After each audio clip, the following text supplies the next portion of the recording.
Most people enter Ramadan with high hopes, but by the time it ends, they feel like nothing has really changed. The same habits, the same struggles, the same distractions.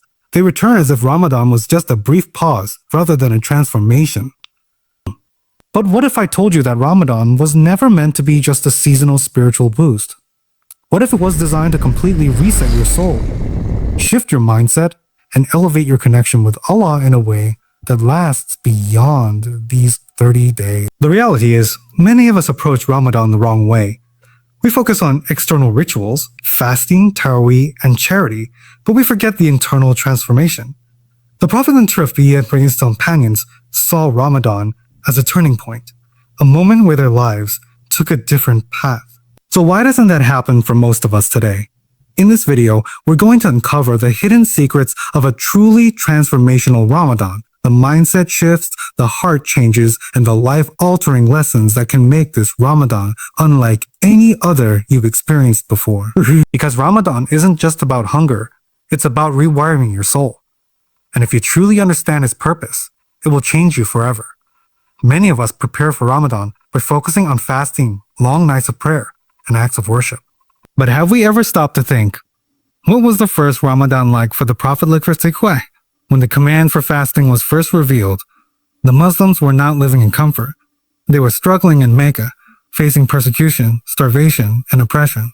There were no grand iftar feasts, no peaceful taraweeh prayers in beautifully decorated mosques. Instead, there was hunger, exhaustion, and an intense dependence on Allah. Yet despite all of this, the first Ramadan wasn't just about physical struggle, it was about transformation. The early Muslims learned something we often forget today. Ramadan is not about enduring hunger. It's about shifting your reliance from this world to Allah.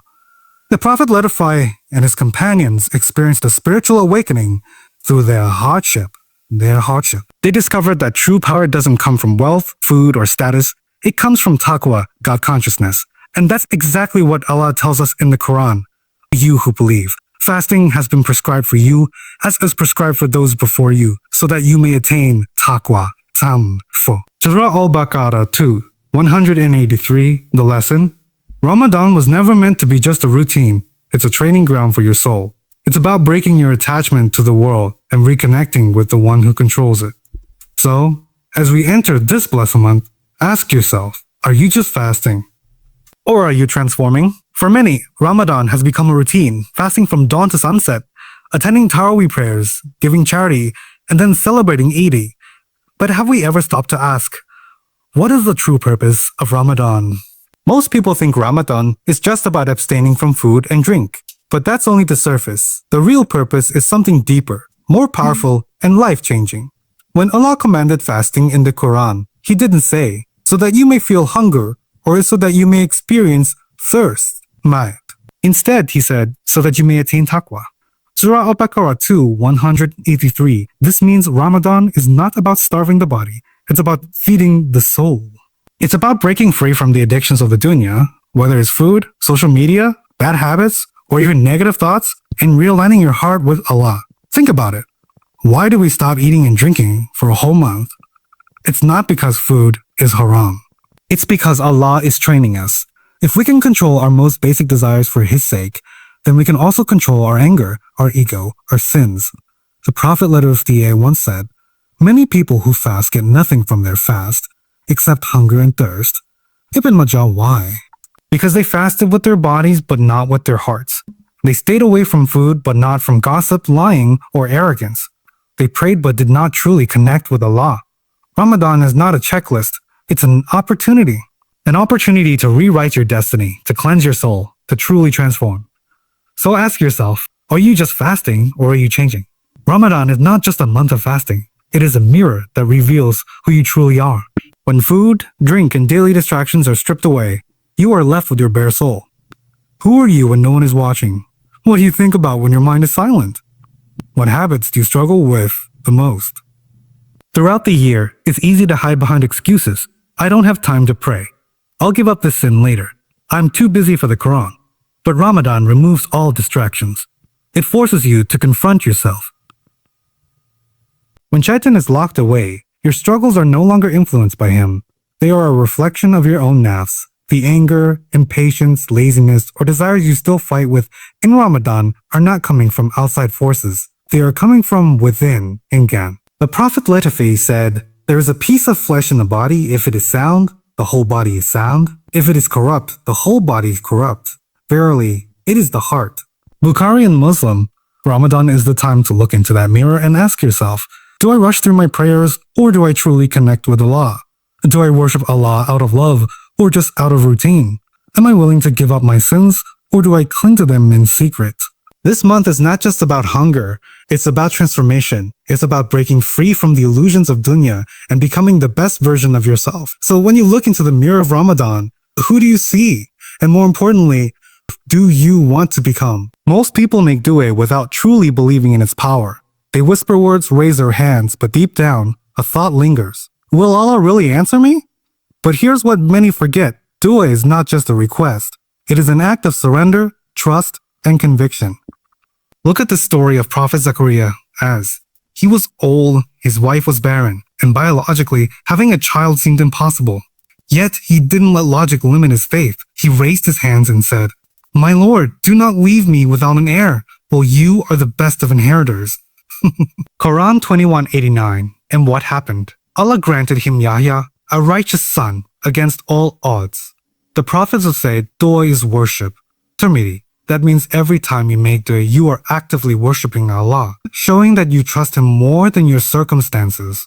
But here's the key, you must mean it. Do you beg Allah with full conviction or just say words out of habit? Do you persist in dua even when things don't change instantly? Do you remove the barriers that block your duas, like sins and heedlessness? Ramadan is the month where doors of mercy swing open, sins are erased, and destinies are rewritten. Allah says in the Quran, "Call upon me, I will respond to you." Quran 40:60. So this Ramadan, don't just ask like you mean it. Ask as if everything depends on it. Ask knowing that Allah's power is greater than your problems. Ask with certainty that He hears you, sees you, and has already written something better for you. Because the moment your heart aligns with your due, your destiny begins to change. Ramadan isn't just about fasting from food and drink. It's about freeing your heart from the chains that hold it back. Have you ever felt distant from Allah, even while praying? Like something is weighing you down, but you can't quite figure out what. The truth is, your heart can't fully connect with Allah if it's still attached to things that pull it away. Look at the story of Umar ibn Khattab, Ra. Before Islam, he was one of the fiercest enemies of the Prophet. His heart was clouded with anger, pride, and attachment to his old ways. But the moment he let go of that resistance and surrendered to the truth, his heart transformed completely. He became one of the greatest companions in history. Allah tells us in the Quran, indeed, in their hearts is a disease, so Allah has increased their disease. Quran 2:10. Sometimes the things blocking your heart are a grudge you refuse to let go of, a sin you keep justifying, an attachment that distracts you from Allah, a toxic habit you're afraid to break. Ramadan is your chance to detox your soul. Forgive someone you've been holding resentment against. Let go of that sin you keep making excuses for. Break free from distractions that steal your time and energy. Because when you clean your heart, you make space for something far greater, the light of Allah's guidance. And remember, the Prophet Letfe said, there is a piece of flesh in the body. If it is sound, the whole body is sound. And if it is corrupt, the whole body is corrupt. That piece of flesh is the heart. Bukhari and Muslim, this Ramadan, don't just fast with your stomach, fast with your heart. Let go of what is blocking it and watch how Allah fills it with something better. Ramadan comes and goes every year. But the real question is, will it leave you the same or will it transform you? Think about it. How many Ramadans have passed in your life? How many times have you promised yourself, this year will be different? But then after Eid, everything goes back to normal. The same habits, the same struggles. Why? Because real change doesn't happen by accident. It happens with intention. Look at the companions of the Prophet, when they fasted, they didn't just count the days, they used every moment to grow closer to Allah. Their lives shifted because they understood one thing. Ramadan is not just a month of worship. It's a training ground for the rest of your life. Allah says in the Quran, indeed, Allah will not change the condition of a people until they change what is within themselves. Quran 13:11.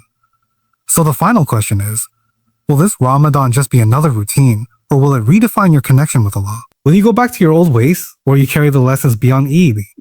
Will this be the Ramadan that finally transforms your heart and your life? The choice is yours. Because one day, your last Ramadan will come. You just don't know when.